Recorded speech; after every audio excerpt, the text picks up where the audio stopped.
Lawatan kerja ke Turki dan Mesir fokus bincang konflik di Gaza. Akses pengeluaran bagi akaun fleksibel KWSP sedang diteliti.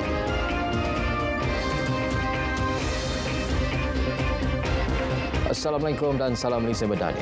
Perdana Menteri Datuk Seri Anwar Ibrahim hari ini melakukan kunjungan hormat ke atas Presiden Mesir Abdel Fattah al-Sisi di Istana Al-Ittihadiyah, Kahirah. Ketibaan Perdana Menteri pada pukul 12.30 hari waktu tempatan disambut Presiden Al-Sisi sebelum kedua-dua pemimpin meneruskan mesyuarat yang berlangsung lebih setengah jam. Mesyuarat secara bersemuka itu julung kali diadakan antara kedua-dua pemimpin berkenaan. Perdana Menteri sebelum ini menyatakan hasrat untuk berbincang dengan Al-Sisi mengenai konflik di Gaza.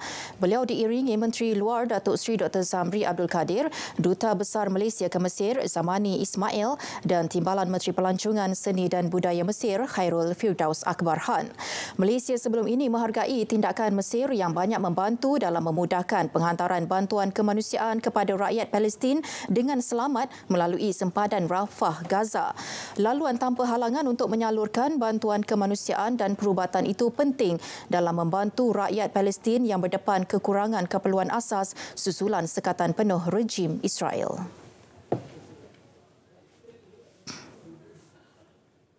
Lawatan singkat tetapi bermakna. Malah menerusi lawatan ke Turki, Perdana Menteri Datuk Seri Anwar Ibrahim berharap negara-negara Islam terus teguh bersama memperjuangkan nasib rakyat Palestin. Laporan Fahmi Zaidi. Pada pertemuan rasmi bersama Presiden Turki Recep Tayyip Erdogan, Perdana Menteri meluahkan rasa kesal dengan tindakan sesetengah negara barat yang seakan-akan membiarkan perilaku kejam rejim Zionis terhadap penduduk Gaza. Malah, Datuk Seri Anwar secara tegas mahukan krisis dihentikan segera dan bantuan kemanusiaan disalur kepada mangsa.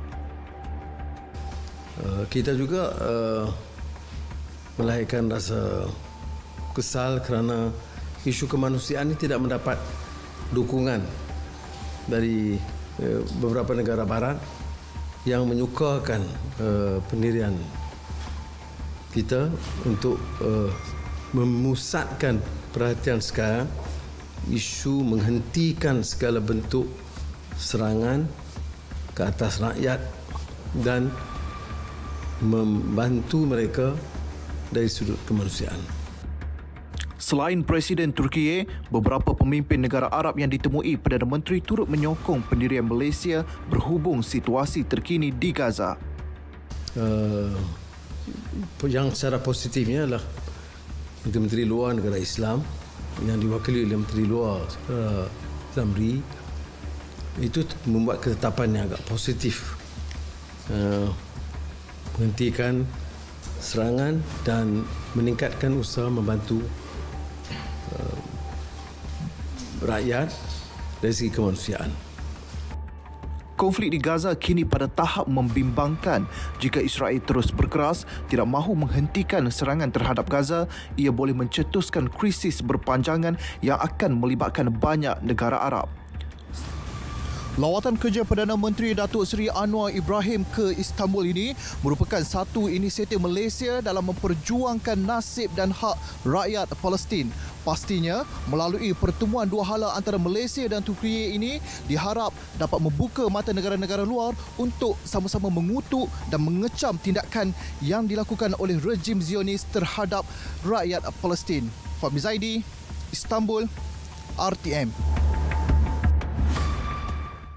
Dalam pada itu, Duta Palestin ke Malaysia, Walid Abu Ali merakamkan ucapan penghargaan kepada Perdana Menteri dan rakyat Malaysia atas bantuan dan sokongan kepada Gaza dan rakyat Palestin. Perkara tersebut dimaklumkan kepada Yang di-Pertua Dewan Negara Tan Sri Wan Junaidi Tuanku Jaafar ketika menerima kunjungan hormat Walid Abu Ali. Beliau turut berharap sokongan, bantuan dan hubungan baik ini akan diteruskan pada masa hadapan. Tan Sri Wan Junaidi turut mengulangi sokongan Malaysia kepada Palestin dalam perjuangan pembebasan rakyat Palestin daripada kekejaman Zionis. Seluruh rakyat Malaysia diajak menyertai Perhimpunan Malaysia Bersama Palestin malam esok. Perhimpunan di Stadium Aziana Arena, Bukit Jalil akan diketuai Perdana Menteri. Malam esok sekitar jam 9 kita akan ada lintas langsung dengan RTM dari lokasi dan saya juga difahamkan ada beberapa media yang lain yang turut akan membantu memberi sokongan kepada himpunan ini dan saya harap ramai yang akan hadir dan juga bersama kita. Ini sebahagian daripada inisiatif yang sebenarnya datang daripada hasrat Perdana Menteri sendiri dan saya fikir ini satu kekuatan dan juga kebersamaan rakyat Malaysia dalam kita melihat isu Palestin dan juga bagaimana kita nak menyatakan pendirian kita terhadap isu ini. Dari segi tindakan lebih tegas dalam bentuk ketenteraan penting sekarang ni. Sebab rakyat Palestin kita tahu pun sekarang tengah kena serang bertubi-tubi kan, jadi mereka perlukan sokongan ketenteraan daripada negara-negara jiran diorang. Sebagai negara Islam, lebih-lebih lagi negara yang menjadi ahli lah dalam OIC perlu lebih proaktif lah dalam memberikan bantuan seperti dalam peruntukan ataupun mungkin jika mampu dan jika bersedia untuk berdepan dengan risiko mungkin boleh hantar bantuan ketenteraan. Jadi saya rasa itulah antara perkara yang boleh dilakukan. Henti guna perkataan kafir, Zionis dan Yahudi untuk melabel seseorang ketika berbahas dalam Dewan Rakyat. Yang di-Pertua Dewan Rakyat Tan Sri Johari Abdul menegaskan kenyataan berkenaan boleh mengeruhkan suasana, menyentuh sensitiviti, mengguris hati dan menggugat keharmonian negara. Yang Berhormat hendaklah menunjukkan tingkah laku yang terpuji semasa mengenengahkan isu-isu rakyat dan negara. Ahli Yang Berhormat hendaklah menjadikan kepentingan negara sebagai matlamat utama dan tidak menggunakan dewan ini sebagai medan politik kumpulan maupun individu. Tugas yang di-Pertua dan timbalan-timbalan saya pula adalah mengawal selia mesyuarat dan memastikan kelancaran mesyuarat dengan peraturan-peraturan oleh ahli Yang Berhormat seperti yang jelas termaktub dalam peraturan mesyuarat Dewan Rakyat. Akses pengeluaran bagi akaun fleksibel KWSP yang bertujuan membantu pengeluaran ketika kecemasan sedang dimuktamadkan. Perkara itu dimaklumkan Timbalan Menteri Kewangan 1, Datuk Seri Ahmad Maslan. Mulai tahun depan, Tan Sri Yang Pertua telah diumumkan dalam Belanjawan 2024, kita akan membuka satu lagi akaun untuk pencarum KWSP. Sekarang ini ada akaun 1 dan akaun 2. Apa yang diumumkan oleh Perdana Menteri, Menteri Kewangan, diumumkan akaun fleksibel. Kita akan mengumumkan tentang apa maksud akaun fleksibel ini. Yang akaun ketiga yang boleh diakses oleh semua ahli ini mulai tahun depan, akaun fleksibel. Bagaimana kaedahnya, berapa persen daripada simpanan itu boleh masuk dalam akaun fleksibel itu semua belum lagi diputuskan, tapi tujuannya adalah untuk membantu pengeluaran ketika kecemasan. Forum Media ASEAN China ke-5 bermula Isnin di Nanning, Guangxi, Republik Rakyat China. Pelbagai bentuk kolaborasi dibincangkan oleh negara yang mengambil bahagian termasuk Malaysia. Datuk Suhaimi Sulaiman ada butirannya. Bagi Malaysia, terdapat banyak cabang kolaborasi dalam bidang media yang boleh dilaksanakan dengan negara China. Memetik ucapan Menteri Komunikasi dan Digital Fahmi Fadzil yang saya bacakan di forum ini, kolaborasi Malaysia dan China dalam ekonomi digital, kecerdasan buatan atau artificial intelligence, big data dan banyak lagi teknologi baru boleh memberi impak yang besar kepada kehidupan kita. Selain itu, kerjasama dalam penerbitan filem, animasi, program TV, radio dan digital turut dibincangkan. Bagi RTM dan Guangxi Radio and Television, perbincangan telah bermula untuk menerbitkan pelbagai bentuk kandungan sempena sambutan 50 tahun hubungan diplomatik Malaysia-China tahun hadapan. Selain itu, Guangxi Radio and Television akan menayangkan program-program terbitan RTM tentang seni warisan, pelancongan dan juga sejarah. Dan RTM pula akan menayangkan program-program tentang pembangunan lestari, pertanian moden dan teknologi baharu. Suhaimi Sulaiman, Nanning, Wilayah Guangxi, Republik Rakyat China untuk RTM. Perdana Menteri Datuk Seri Anwar Ibrahim membawa suara Palestin ke pentas dunia. Juga Malaysia meraih 600 juta ringgit potensi pelaburan ekonomi digital dari UAE. Itu antara 10 tumpuan kerajaan perpaduan sepanjang minggu lepas.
Kerajaan bersetuju untuk memberikan diskaun bayaran balik pinjaman PTPTN bermula 14 Oktober 2023 sehingga 31 Mac 2024.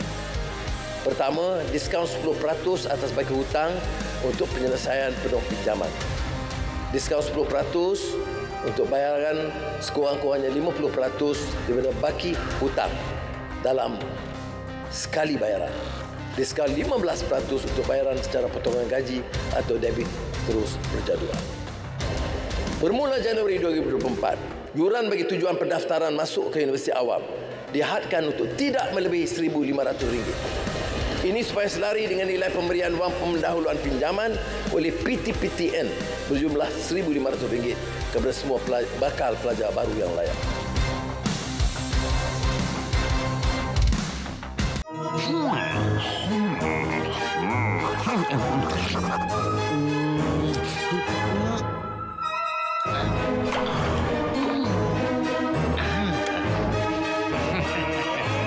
Lebih menjimatkan memasak dengan cerik penuh.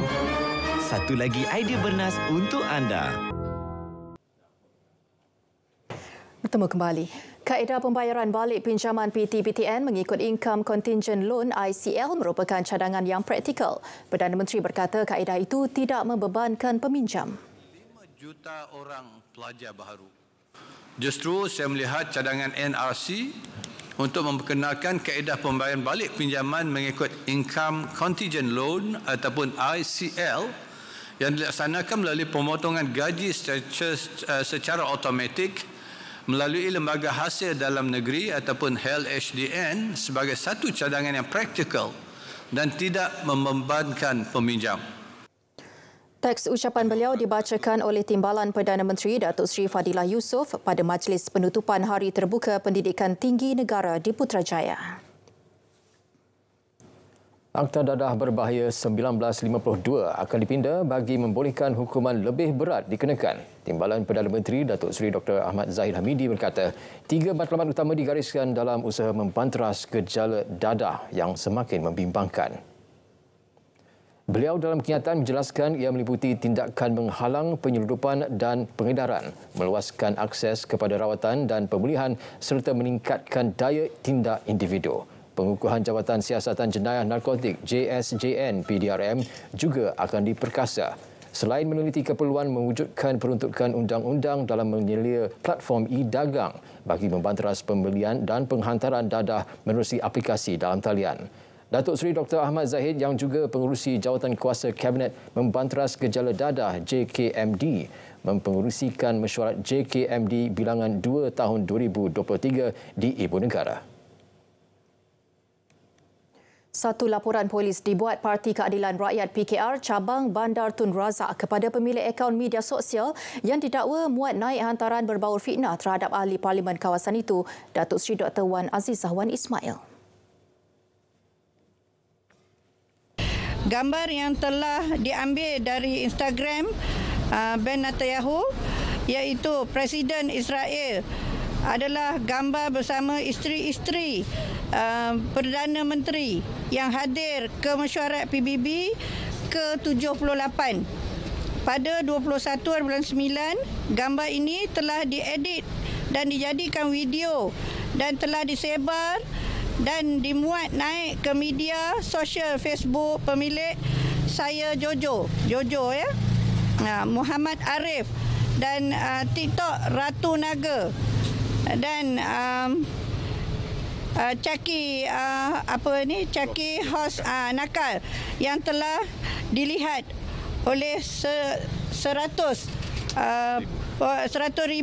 pengguna TikTok yang lain. Beliau membuat laporan di Ibu Pejabat Polis Daerah IPD Ceras.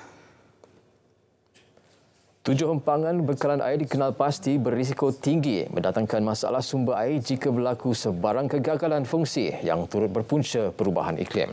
Empangan tersebut termasuk empangan Pedu, Muda, Durian Tunggal dan empangan Mengkuang. Ia dikenal pasti menerusi laporan penilaian risiko bekalan air empangan dan paras air empangan SPAN. Now, why is this important? Why is it important? Kalau kita tengok dalam kes Muda, Sungai Muda, the carrying capacity of the river, telah jatuh 7%. Dan juga lain-lain sungai yang kita ada di Malaysia, carrying capacity mereka telah pun jatuh oleh kerana apa yang dipanggil perubahan iklim. Beliau akan mengadakan pertemuan bersama Menteri Sumber Asli Alam Sekitar dan Perubahan Iklim bagi membincangkan pengkhususan laporan itu minggu hadapan.